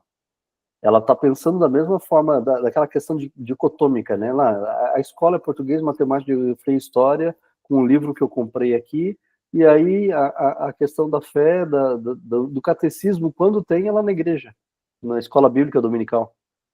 Então, assim, enquanto essa estrutura, eu acho que ela não é muito bem formada no lar, a gente sempre vai ter esses problemas. Sempre. Verdade. E fica a dica. As institutas ou instituições da religião cristã são um clássico. Pode pegar para ler, que é um clássico. Pense numa literatura de altíssima qualidade e que vai te abrir um mundo, porque Calvino interage com toda a literatura clássica conhecida até a sua época. Definição de clássico é um livro validado pelo tempo. Esse já tem 500 anos, então está aprovado no crivo, né, Hugo? No crivo do tempo e da qualidade. Com certeza. Então, aqui ainda sobre o legado de Calvino. Mais uma vez, o reverendo Ernest. A ideia de escolas fazia parte do projeto reformado. Isso é, assim, qualquer livro de história da reforma vai estar lá um capítulo. A reforma e a educação, os reformadores da educação. O próprio Calvino, desde sua primeira passagem por Genebra, se empenhava em projetos assim e conseguiu organizar a primeira escola primária gratuita, obrigatória, para meninos e meninas de toda a Europa. Aliás, a educação de meninas. Calvino aqui segue a tradição de Cristo e de Paulo, educar meninas. Para que alguém na época poderia perguntar? Só que as meninas precisam ter fé, e fé explícita. Veja só que coisa maravilhosa. Não se reconhece. Nós somos conhecidos como misóginos, machistas. Não se reconhece isso. Impressionante. De toda a Europa, o Colégio de Rive. Essas escolas não dispensavam os pais, veja aqui a ressalva importante, não dispensavam os pais de suas funções primordiais, ainda que enfrentassem diversos tipos de limitação. Então, isso aqui é justamente o comentário que você fez, Emerson. Por que essas escolas eram necessárias? Porque os pais não tinham condição. Por que elas eram obrigatórias? Porque às vezes os pais eram relapsos. Dentro da cidade de Genebra, veja, eu vou enfatizar esse ponto. Hoje em dia, é assim. Cada um por si. Né? A experiência que a gente tem de mundo hoje, até na igreja. Na igreja, tem um irmão que pensa de um jeito, outro que pensa de outro que pensa. Aí cada um tem uma ideia do que é a igreja e cada um quer que a igreja seja do seu jeito. E ninguém está disposto, ainda que discorde, a aceitar. Aceitar. Não, é assim, eu estou nessa igreja, essa igreja é assim, então é assim. Acabou. Se eu não compreendo, se eu discordo, mas não sou eu que exerce a autoridade. Tá? Então, hoje, o nosso pensamento é cada um por si. Aqui, eu repito, Genebra estava sendo assediada por outras cidades, num contexto de guerra religiosa. Então, o conselho tomou uma decisão pela cidade inteira. Nós somos reformados. Aí eles se aliaram a outras cidades reformadas para a própria defesa. A gente tem que entender que é esse o contexto. O contexto aqui não é cada um pensa o que quiser, cada um vai para onde quiser. Nessa época, as pessoas levavam muito a sério as suas convicções e a sua religião. Calvino foi expulso de Genebra. Vocês sabem por quê? Uma das razões, Calvino era pastor, né? Ele fundou a universidade, ele era um teólogo, mas ele era pastor, ele pregava, batizava, ministrava a ceia. Olha aí, ó. Tá escutando? Aprenda muito bem. Calvino, ele disse assim, olha, só vai participar da ceia quem dá testemunho de crente. Porque uma das coisas que havia na cidade era o seguinte, você é da cidade, você é automaticamente membro da congregação. Entende? Esse foi um problema para os reformadores, para os puritanos, um problema que chegou a Jonathan Edwards. Isso é um elemento da biografia dele muito interessante, vale a pena também conhecer a biografia dele. Aí, só que tinha na cidade pessoas dissolutas, que tinham direito a tomar a ceia porque eram cidadãos. Veja a interação.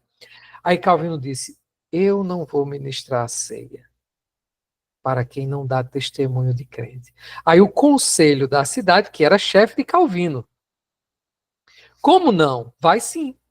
Não vou. Vou, vai, não vou, vai, não vou, então vai embora. E vai embora para não morrer aqui. Quem é você para desobedecer? Aí Calvino, tá bom, vou. Aí foi para outra cidade. Aí a coisa começou a desandar em Genebra. Aí o pessoal, volta, volta, volta, volta. Aí Calvino, volto não. Agora vocês fiquem aí. Vocês não querem resolver as coisas, vocês não são sábios e tal, então resolvam aí. Foi preciso um amigo de Calvino, muito próximo a ele, como era o nome, filho, do colega de Calvino? O colega de Calvino, que convenceu Calvino a voltar de Estrasburgo para Genebra. Lembra não? Não era o Flavel, Guillaume Flavel? Depois. Escreveu para Calvino e disse, você não tem o direito de se negar a voltar para Genebra. Se você não voltar, a mão de Deus vai pesar sobre você. E eu vou orar para que seja assim. Ameaçou mesmo. De morte e maldição. Calvino tinha pesadelo por causa disso. É bacana, né? Conhecer os bastidores assim, da história. Aí foi assim que ele voltou, morrendo de medo da mão de Deus. A gente não tem mais isso, né? A gente toma uma decisão e não está nem aí. E ainda diz assim, é da vontade de Deus, Deus falou comigo no meu coração. Não, pois é, vale a pena a gente conhecer esses detalhes aí. Aí Calvino voltou e continuou uma obra importantíssima, cuja herança a gente, graças a Deus, recebe. Por fim, aqui um historiador da história da educação, tá? Que não é crente. São alicerçadas no princípio de que tanto a família como a igreja e o Estado deveriam ajudar não só na manutenção da educação, como também assegurar que todas as crianças frequentariam as escolas, obtendo no mínimo uma educação elementar. Veja que é um historiador que olha para os fatos da história e enxerga o que era a Genebra de Calvino. Uma interação muito diferente da que a gente observa hoje, entre família, igreja e Estado. E a gente vai ver isso sendo transmitido para gerações de calvinistas pós-Calvino, pós-Genebra, que vai influenciar os puritanos e que vai influenciar a melhor teologia reformada que a gente conhece hoje. A gente vai ver essa linha de continuidade, que é quebrada na Europa continental, vai continuar durante algum tempo na colônia inglesa nos Estados Unidos. E que ainda hoje é preservada por muitos lugares. O Pacto Federativo Norte-Americano preserva um pouco disso. Né? Aí a gente enxerga a continuidade. Não com o Estado brasileiro de orientação francesa. Aí é não compreender o rumo da história. Muito bem. Então, uma avaliação do legado da reforma e uma avaliação do papel da família. O que é que nós temos aqui? A renovação do protagonismo familiar. Ocorre ao mesmo tempo em que surge a escola obrigatória e gratuita. É ao mesmo tempo em que ocorre a renovação do protagonismo familiar. Os conservadores de orientação católico-romana, eles não valorizavam a educação na família. Eles não valorizavam. Na época de Calvino, eles não valorizavam. Eles não valorizavam que a família ensinasse a Bíblia, ou que ensinasse qualquer coisa que seja. E hoje acusam Calvino, acusam Lutero, acusam Comênios, e muitos crentes engolem essa conversa. A gente precisa conhecer a história do nosso legado, em detalhe, a reforma protestante, não por meio de detratores. Precisa a gente ter essa noção. Então, onde é que a gente vê aí o protagonismo da família? Primeiro, valorização das escrituras como veículo de conversão. Isso é um legado protestante. Se você pegar, eu uma vez falei sobre aquela série de livrinhos publicados pelo pastor Joel Bick, que são pequenos contos que podem ser utilizados para práticas devocionais nas famílias. Alguém conhece essa série? Foi publicado pela editora Knox. Conhece, Emerson? Qual que é o nome? Cada livro tem um... Deixa eu pedir aqui a HJ para trazer. Eu acho que eu sei quais são. Eu acho que eu sei.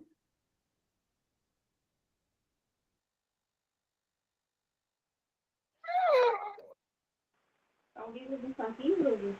Ou é aquela outra série de livros?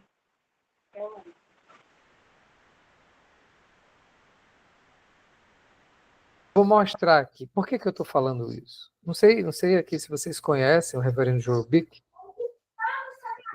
Isso. Ele é um importante pastor reformado que leva à frente o legado dos puritanos. Até pouco tempo ele era presidente do Reformed, ou era do Puritan, o seminário Puritan, eu não lembro. E é um pastor que no Brasil, ele tem vindo muito ao Brasil, ele é fantástico, publicou uma teologia sistemática reformada fantástica, muito interessante. E ele publicou esses livrinhos aqui, ó, série de 5 livrinhos. São historinhas. Eu tenho eles ali. Mais curtas ou menos. Série Edificados na Rocha. Exato, edificadas na rocha. Tem uma coleção completa lá no escritório para vender ainda. Gente, fantástico, viu? Se vocês não têm, eu sugiro. Usei durante muito tempo nos nossos cursos domésticos aqui em casa. No final da historinha tem uma pergunta para saber se a criança está prestando atenção, uma leitura bíblica para reflexão e a sugestão de um tema para oração. Por que eu estou citando isso? A imensa maioria das historinhas conta, né, uma narrativa de alguém que descobre a Bíblia e começa a ler a Bíblia e se converte. Essa é a história. Eu tenho muita vontade de escrever um romance, viu, gente? E eu já tenho o esquema todinho na cabeça. Vai ser a história de um colportor. Já ouviram falar disso?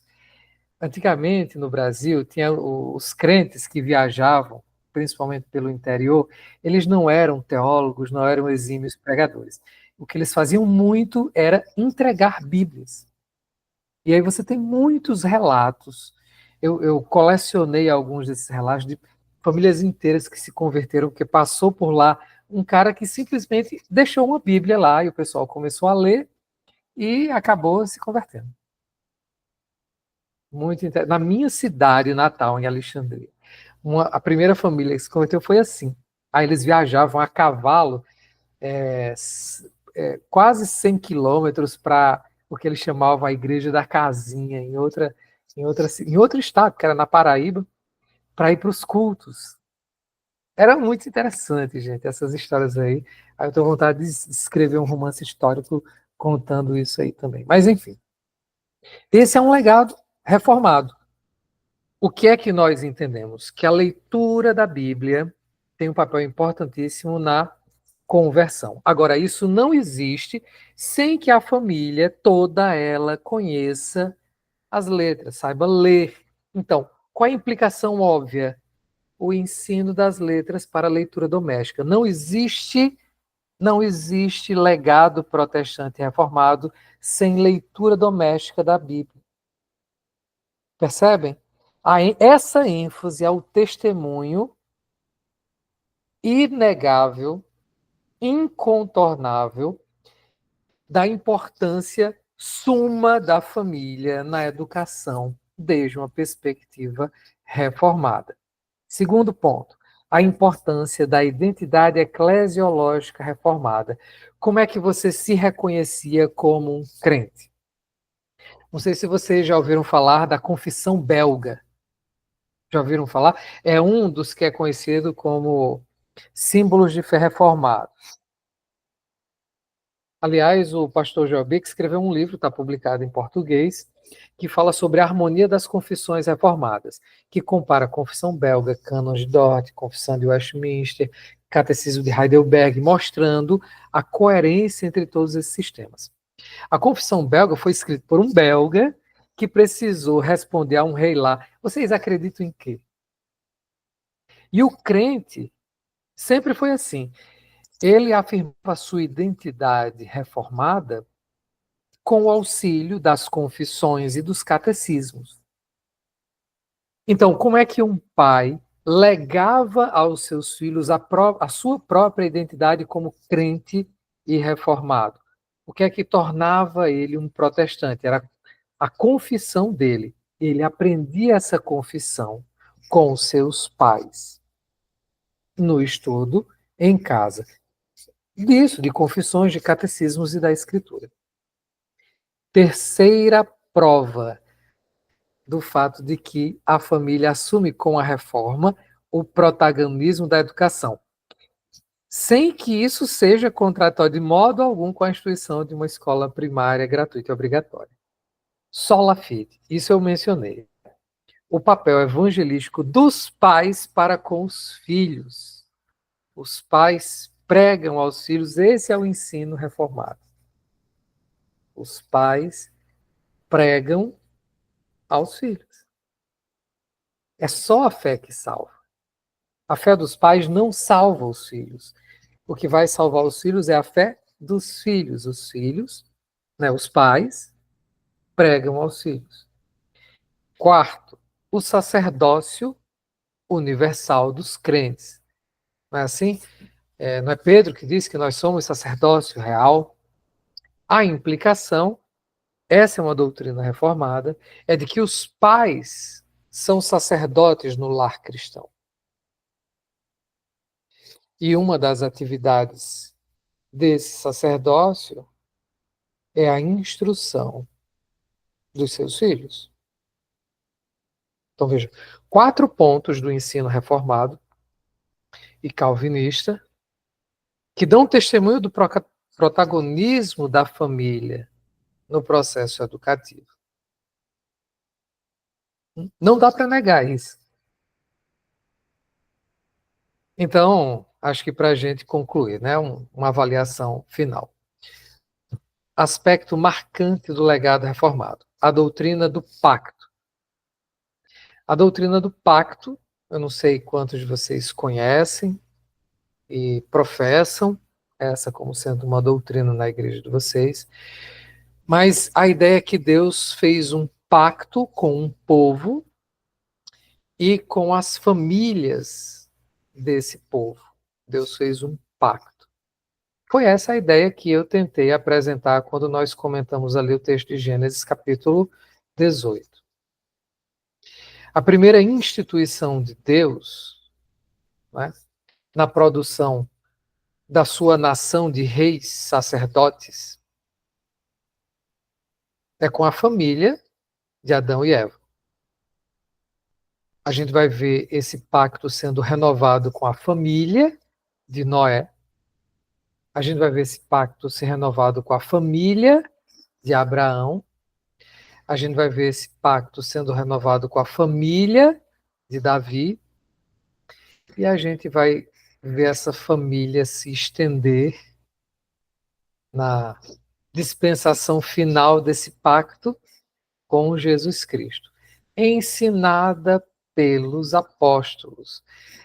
As cartas dos apóstolos se dirigem muitas vezes às famílias. Não sei se já notaram isso. Quando Paulo ensina, por exemplo, como ser crente, tem uma seção disso em Efésios, tem uma seção disso em Gálatas, tem, né? Pais, né? Maridos, seja assim, esposas, seja assim, pais, seja assim, filhos, seja assim, como é? Senhores, sejam assim, servos, sejam assim. Então, qual é a concepção aqui por trás dessa... Falei sobre a doutrina do pacto, eu só mencionei, tá, gente? Não dá para falar assim tão rapidamente. Mas qual é a implicação óbvia? É que a igreja só existe por causa das famílias. As famílias são o berçário da igreja. A gente perdeu isso. As pessoas acham que a igreja tem o seu próprio berçário. Isso é um equívoco. As famílias levam os filhos à igreja na expectativa de que a igreja lhes ensine a fé, pregue aos seus filhos, etc, etc, etc. Da perspectiva reformada e por causa da teologia do pacto, não é assim. Os pais formam os filhos e são a base da igreja. Claro que a igreja contribui. O principal da contribuição da igreja é orientando os pais. O principal da contribuição da igreja nesse propósito específico é orientando os pais. Porque as famílias fortes, igreja forte. A família é o berçário da igreja. Então, segundo um pesquisador da educação cristã, Robert Paz Min, um livro muito interessante dele, Temas da Educação Cristã, ele diz: o lar, olha só, o lar era uma extensão da igreja. Está se referindo ao período da reforma, para a instrução de todos os seus membros. Quem instruía na religião era a família. 10h30, né, gente? Pronto. Próxima aula é sobre Comênios. E aí? Perguntas? Comentários? Eu até queria falar mais, mas tá o caos aqui. Joselena? Aqui também tá, mas eu vou só fazer um comentário. Joselena, eu estou escutando bem, bem baixinho, de modo que eu não estou nem conseguindo entender. Pegando um pouco aqui a internet, mas está conseguindo me ouvir agora? Melhorou? Ficou melhor. Estamos ouvindo perfeitamente. Pronto. Não assisti todos, né, todas as aulas, mas nessa perspectiva da reforma que você trouxe hoje, já vem trazendo, né, quando comparamos com o ensino lá do povo de Israel, né, é um resgate, né, aquilo que Deus já tinha preparado para eles, né, para que os pais ensinassem seus filhos na disciplina e na administração do Senhor. Só que a gente tem uma coisa ainda melhor, né, nesse período da reforma. Eu tenho visto, assim, pelo que você mostrou aqui, com a criação das escolas, né, primeiro, quanto à nova aliança, né, em Cristo, que o povo de Israel não teve, né, no Antigo Havia Testamento. instituições escolares em vários períodos do Antigo Testamento. É só uma coisa que a gente precisa lembrar. Tem um relato, Isso, mas para se os não me pais, engano, né, assim, também, para mas os não pais. só, não só. Só dois apontamentos, Joselena. Às vezes a gente deixa isso passar despercebido. Se não me engano, quando o rei Josafá ou Josias, eu sempre confundo os dois, restaurou a fé de Israel, ele constituiu tipo arautos para saírem pelo reino de Judá para ensinar os termos da lei que haviam sido recentemente redescobertos. Se não me engano, foi no período do rei, eu confundo. Acho que é Josias. Josias, não é? E havia escolas de profetas, você deve lembrar do relato de Samuel. Samuel frequentou uma escola de profetas. As sinagogas eram escolas. Deixa eu ver, tem muita coisa que a gente... O livro de Provérbios, tudo sugere que era tipo um livro-texto que era utilizado, produzido para a educação, utilizado pelos pais, mas a instituição da educação proverbial da corte, alcançando as pessoas. A gente tem vários elementos que, obviamente, não era a escola moderna como a gente conhece, mas instituições que realizavam a educação, elas eram muito numerosas em Israel, mas todas elas apoiavam, né, aqueles que sempre foram os principais responsáveis, cuja responsabilidade é inalienável, que são os pais. Eu só estou dizendo que eles nunca foram os únicos a contribuírem nesse processo. Mas continue, por favor, eu não queria Mas que assim, você... Mas Pode olha só, falar, Josi e Hugo, se vocês forem ver, nem os pais da igreja contribuíram tanto para a educação quanto os reformadores. Até porque, na época dos reformadores, eles dominavam as línguas originais, coisa que nem os pais da igreja dominavam. Exatamente. Era isso mesmo que eu ia falar, né? Porque esse foi a principal chave, né? Que eles utilizaram ali para abrir essas portas para o evangelho. Foi justamente essa questão do acesso que foi viabilizado, né? Das escrituras.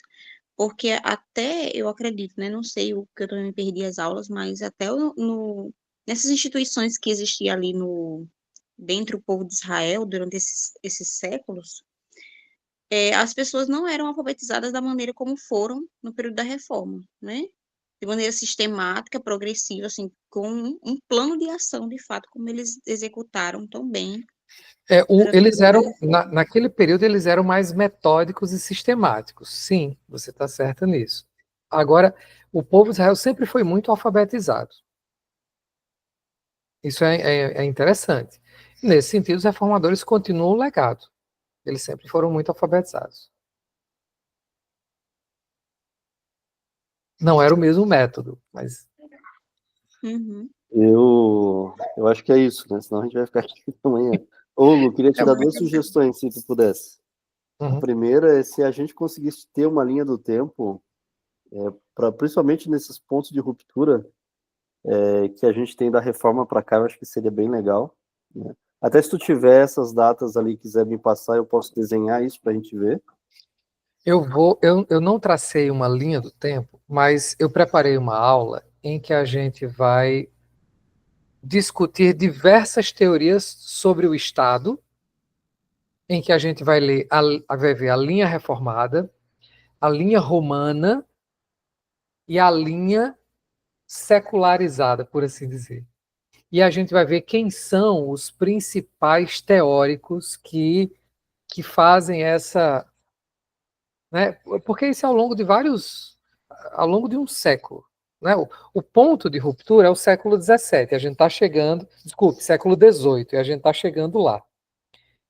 Aqui a gente está no século XVI, próxima aula a gente começa o século XVII, quando a gente chegar no século XVIII, a gente vai ver essa ruptura bem acentuada.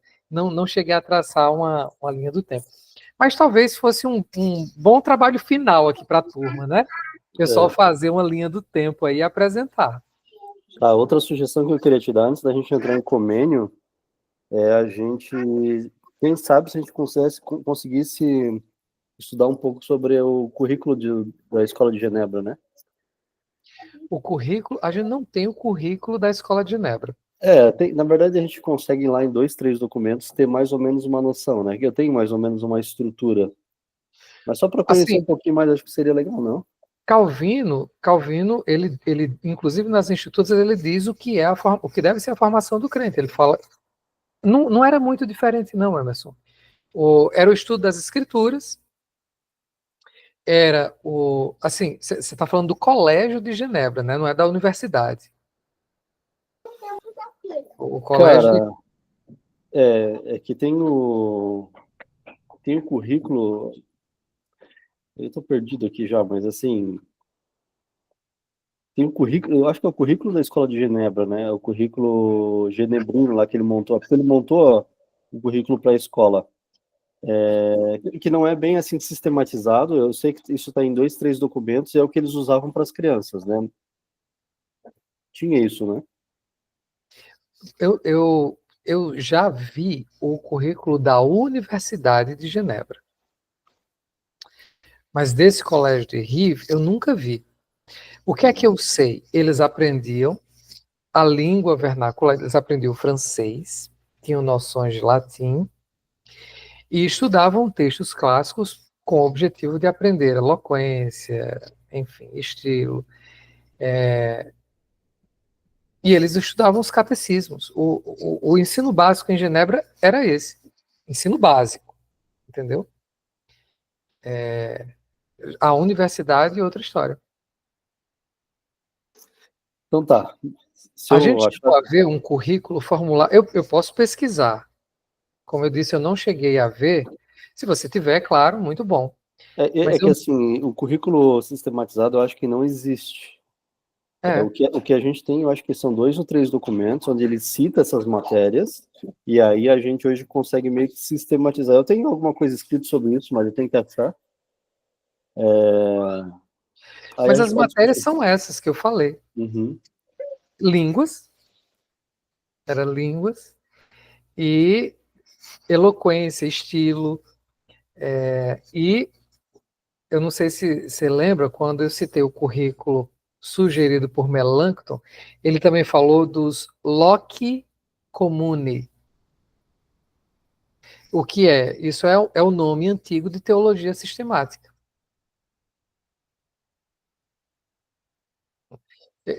muito Então, bom. aí o currículo era o catecismo, a leitura e o estudo das escrituras, a alfabetização, o estudo de línguas e o estudo da eloquência. Assim, Certo. matérias, mais parecido com matérias, você tinha ali um ensino muito semelhante ao do Trivium Uhum, no ensino básico, uma versão simplificada do Trivium. tá. E isso a gente consegue inferir do que é mencionado nessas ordenanças eclesiásticas e no que o próprio Calvino valoriza quando ele fala sobre quando ele menciona isso nas institutas. Uhum. Então tá, Hugo. Música. Vamos, Josi, esperamos vê-la novamente na semana que vem, né, todo mundo aqui. Eu acho que hoje a Ana faltou, quem mais faltou hoje?